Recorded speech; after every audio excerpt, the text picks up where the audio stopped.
เซอร์โคกำเปิดเดินมาหับขึ้นกว่าเล่นน้ำเขาไปทำอะไรนะลองแกงน้องแก่อะไรน้องร้านนั้นเขามาติดต่อในก็แต่เป็นร้านกันในคณะ RATV นครนายกในคณะกันในก็แต่มีขับรถ ATV เหก็เพราะเขาติดว่าลองแกงจนในก็เขามาติดต่อตีเขาก็ไล่ในค่ะเนาะเขาก็เต็มเมาเอาเป็นล่ำค่ะเนาะเพราะว่าคืนตั้งเฮอได้ไล่8ก้อนนะคะเนาะเพราะเขามาครบ8ก้อนเนี่ยก็เขาก็ไล่เมาเอาหน้าเนาะ1ลำใน 1,200 ในค่ะนะเมื่อได้เขามาได้เขาลดราคา 1,000 บาทเนี่ยค่ะแห่งแรกเขาลดราคาเนี่ยเพราะว่าเขามาเดินในปอมีนำแห้งค่ะเนาะแล้วก็นำเขาสม่ำปล่อยนะคะเขาติดปล่อยวันเสาร์อาทิตย์เนี่ยค่ะเนาะเขามาในซ้ำติเป็นวันจันทร์เนี่ยค่ะกับนั้นเลยเขาลดราคาปันเนี่ยค่ะเนาะอันบ่ว่าเขาติดต่อเขาเนี่ยก็เขารู้แหละเอารถเขาขึ้นมากล้วยคณะเขาเตเอารถเขามาส่งถึงตีมันเนี่ยค่ะ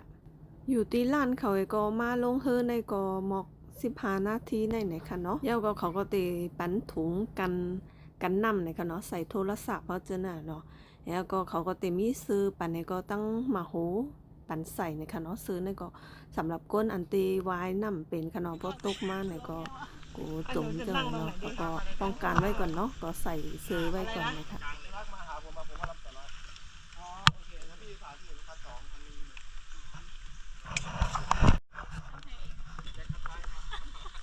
สร้างเงินเนี่ยในบอสโอ้ยเดี๋ยวไม่เป็นนะเดี๋ยวครับแล้วมันสร้างอ่ะเอาไปเทแล้วพายนะโอ้ยไปทางไหนไม่พายทางนี้ช่วยไปเลยกูต้องยื่นไปไกลๆนึงแขนสั้นมันดึงไม่ได้ละพายอย่างเงี้ยชั่วโมงจากชั่วโมงครึ่ง2 ชั่วโมงใส่จาก2 ชั่วโมงเอาทำไมก็ไม่ไหลไปตรงนี้หรอเอาน้ำไหลไปทางไหนอ่ะน้ำมันไม่ไหลจะมืด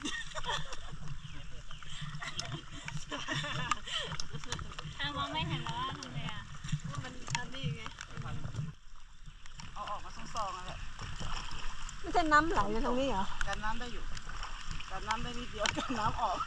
แล้วถ่ายให้ละให้คล้ายมันหน่อยนะ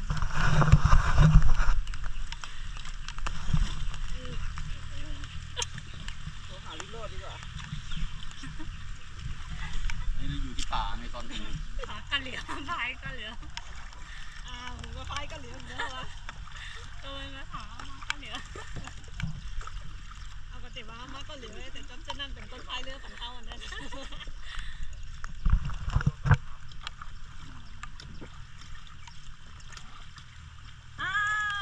เป็นไงบ้างโย่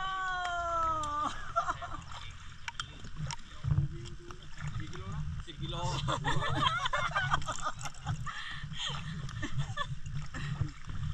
มันไม่มองตั้งนานเลยมันจะเล่นเป็นตั้งนานไห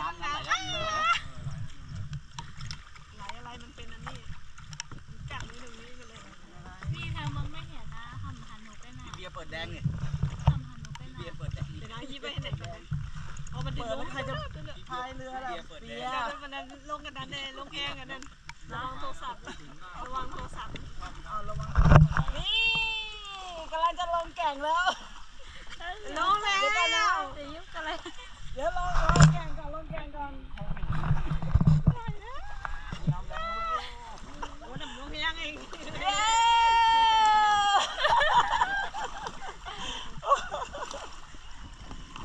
ดำลงแห้งเองเดี๋ยววันหลังเชื่อหน้าพามาเอาบอลนำแห้งเลยเนาะไหลลงมาแห้งหน่อยกันนั้นนั่นแหละ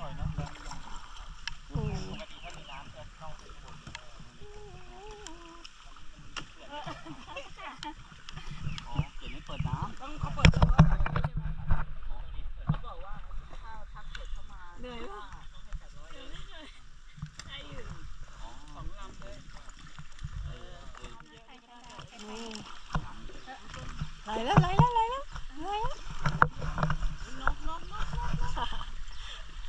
วโอ้ยนกเลย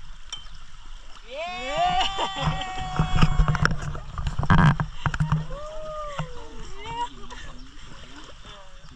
กันหินทลาย หินซื้อมาปะ เดี๋ยวนำแพง อันนี้มีสไลเดอร์ด้วย นี่เป็นรีสอร์ทหรือเปล่า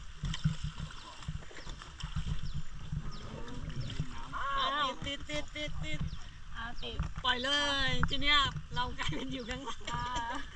นี่หมุนไปเลย เราติดหินตรงนี้นะ มันทำแล้วติด เย้โอ้ยติดหินน้ำหนักเยอะแจ็คลงก่อนเลยเพื่อน ปล่อยเลยให้ไหลไปเลย ตั้งนานได้เผา หมุนไปเลยโอ้ ยังอะไรเราบอกว่าไม่ได้มีกระแทกอันนี้บะเดือนี่ไม่เคยเห็นมานะเนี่ยลูกอะไรนะเนี่ย เราไป นี่มันลูกใหญ่ กระเลียงมากเลยรับปากเขาหลอกกิน ๆแกบอก อ๋อนี่เขามาเล่นน้ำตรงนี้ได้เขากันไว้อยู่ตรงเนี้ยเนี่ย แฮ่ เฮ้ยทั้งวันมันเล่นน้ำที่ไหนได้แค่ไหนแล้วเนาะหรือว่าใส่หมวกเป็นเสือนะวะโอ้ยมีดินเล่นน้ำเห็นนะโอ้ยอันนี้ไปคืนกลางก่อนแน่ลองมาเนี่ยจะมองคืนนะแต่ว่ากันในมีของเล่นเนี่ยเขาปั่นลงเล่นเห็นนะวันนี้มาวันจันทร์กูก็วันจันทร์บ่มีกวนเนี่ยโอ้ยอย่าวิ่งมามันเจ้าอย่าวิ่งมามันเจ้าแอบนะเจ้าพ่อที่เหลืออย่างนึง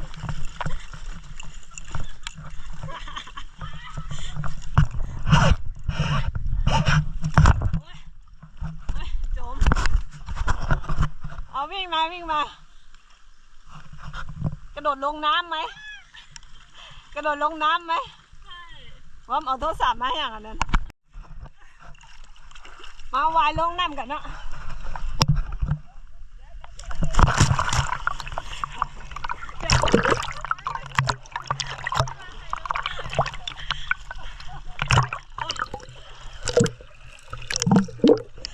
โอ๊ยปวดหลังเลยอะ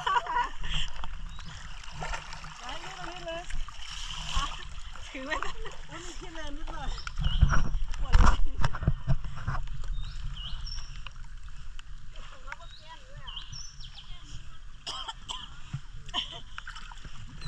ปวดเลยขาไม่ดีอ่ะเดี๋ยวหักบนนู้นเข้าหลุดบนนู้นนะขาไม่ดีไม่ได้เข้าหลุดบนเลย ขึ้นไม่ได้เลย ลื่นกิ้งลงมาเมื่อกี้เขากิ้งลงมามันไม่ลื่นนะแต่กิ้งได้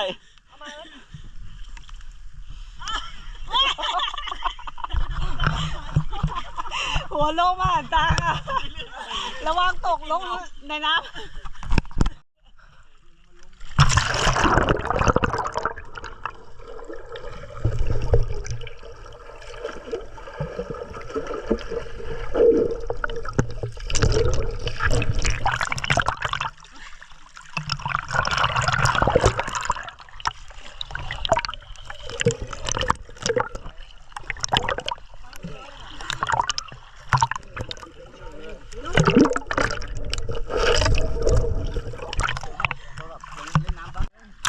เอามือเอาขาปล่อยเลย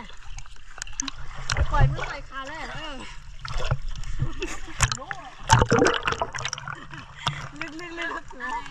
ทิชชู่ไงทิชชู่ค่ะวายลงไงคะมาทางนี้มาแรก ลงเลย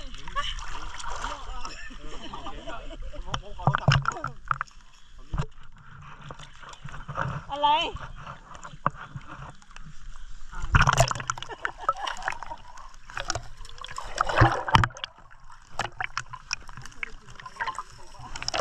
เลย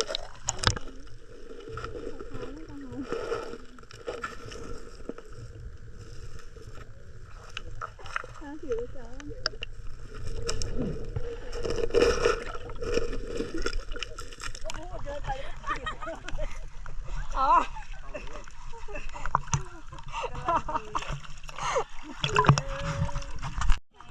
นี่ต้องฝนมาเนี่ยต้องมาเล่นน้ำด้วย แรงๆน่าจะสนุกนะ น้ำแรงอ่ะโอ้ยสุดยอดเลย เสียวนะจะถึงนี้ไม่ได้ ถึงอย่างนี้ไม่ได้นะ โอ้แต่กรี๊ดอยู่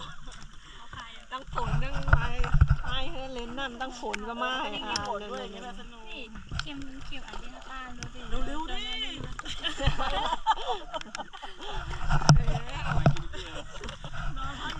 ยำหมดอ่ะเล่นน้ำจะเล่นน้ำฝน ระหว่างไทยและไทยมาแข่งการไลฟ์สด เป็นไรไม่ไร ไอ้ดิไลฟ์แล้วนะกองถ่ายไลฟ์ ซ้าย มาติดตรงนี้เฉยเลยอ่ะไปยัง ถ้าเกี่ยวกับสาวตื่นได้เลยนี่ เฮ้ยหนักใจมาติดตรงนี้เฉยเลย ค่ะ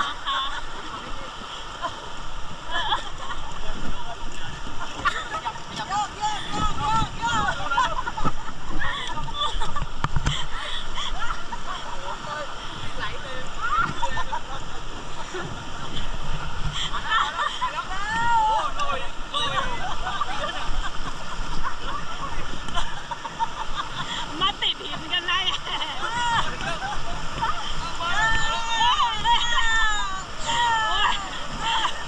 มาแล้วนี่มาติดกันได้มาติดตรงนี้เฉยเลยอ่ะดีนะไม่ปักคิดลงนะ แล้วอ่ะ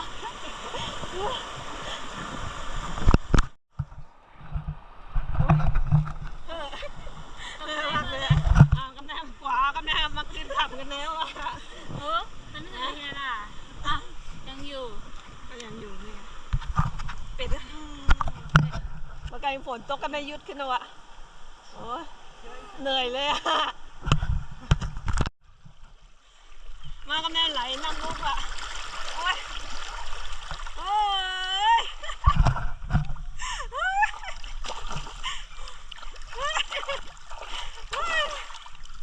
นี่ติดตรงนี้เลยเหรอน้ำแบบลึกนะก็ด้วยน้ำลึกอ่ะน้ำลึกแอมถามลุงโอ้ยน้ำไม่ลึกอ่ะดูลูก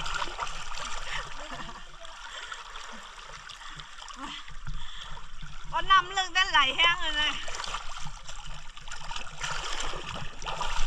อะวายลงมาแล้วอ่ะ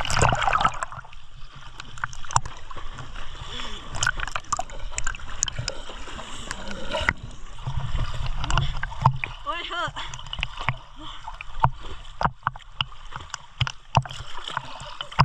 ไหลลงมาไหลอดทิ้งตาว่ะเนี่ยกูก็บอกขานพายเธอบอกขานเนอะพายมาใน1 ชั่วโมงครึ่งว่ะเนี่ยถึงว่าบอกขานพายมั้งนะ ได้อยู่เสร็จแล้ว ชอบอยู่ใช่ไหม มีได้อยู่เสร็จแล้วดู 12เอง เอาสัก20เดียวพอแล้ว เมื่อไหร่ตีก้อนกับมั่ว อันนี้ชอบอยู่ใช่ไหม ขานเนอะในพาย มี เนี่ย ข้าวอะไรใช่ไหม มันมีกากบาทไฟฟ้าปะ ไม่มี ไม่มี9%ละ ไม่เอาไปติ๊ก2เหลือ9เลย ก็แน่9%แล้ว มันดูดไป ดูเข้าเครื่องเลยเหรอ บอกว่าแอร์จุ่มน้ำมันจะได้ดูแลไว้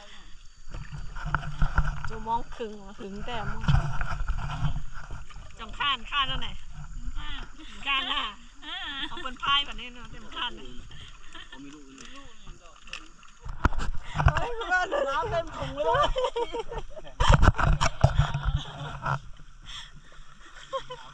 มันเข้าวันละยุ่มนิดนึงอะ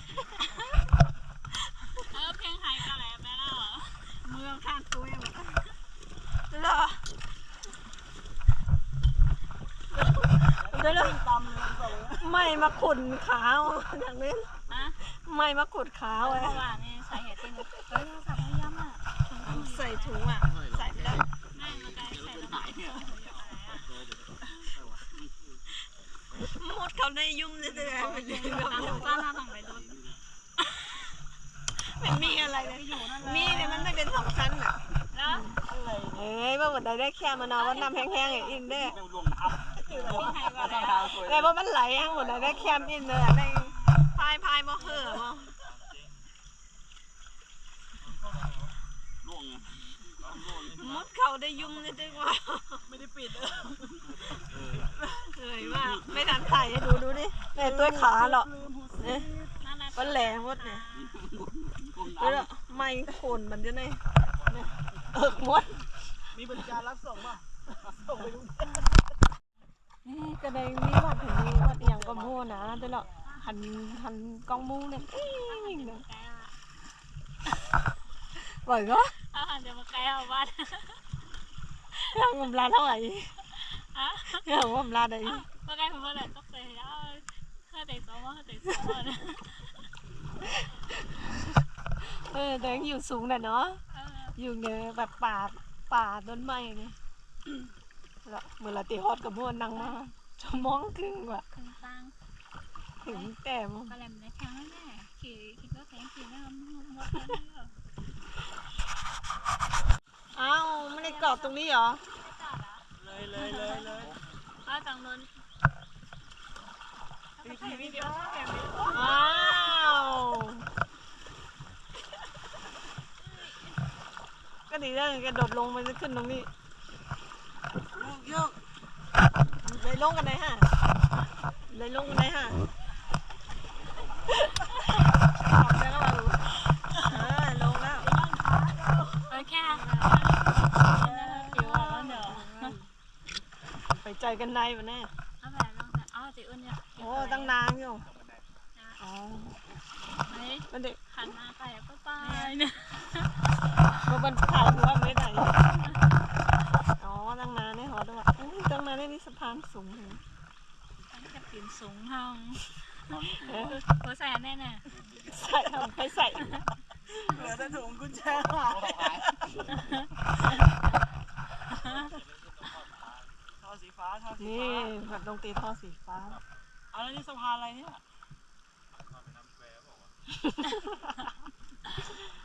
เนี่ยมันชอบมูดยาออยามแต่เนี่ยไม่ปลูกที่ไหนตึ๊กๆเนี่ย ว้าวหลอดไม่ไป ทายเลยทายแห้งๆเสียงนั้นแต่เราไปลงที่นั่นอ๋อจะไปลงไม่ใช่ไปจอดอยู่ตรงนั้น ๆติดตรงนี้ ตรงท่อสีฟ้า นี่แล้วถึงว่ากันในแบบนี้แต่รถเขาก็มาไปขับไปตั้งเหนือกันนะไม่เล่นแล้วล้าวแล้วมันร้อนไงใครเล่นน้ำกันอะไรแบบนี้ ในรักกัน เสื้อดูชีพใส่ทั้งตัว แต่ประวันน้ำแห้งเนี่ยได้เขาว่าบอกจูมองก็ถึงย่ำในคันเนาะก็น้ำแห้งเขาก็ว่าจูมองครึ่งในคันเนาะอันเขามาพอเกิด2จูมอง ล เขา งไปกันไหนลง พอน้ำไม่ได้ไหลอีกนะเขาเลยพายเอาค่ะกูก็แล้วก็เขาก็มาป้าขับไว้กับตีนในก็เขาก็ว่าคุณโยมเขาก็มือขึ้นคณะสังจังหวัดไทยปีอันคณะพายเนี่ยก็มาวันเสาร์อาทิตย์คณะวันธรรมดาในแดนน้ำแห้งเลยค่ะเพราะว่าเสาร์อาทิตย์เขาติดปล่อยน้ำปั่นในคณะ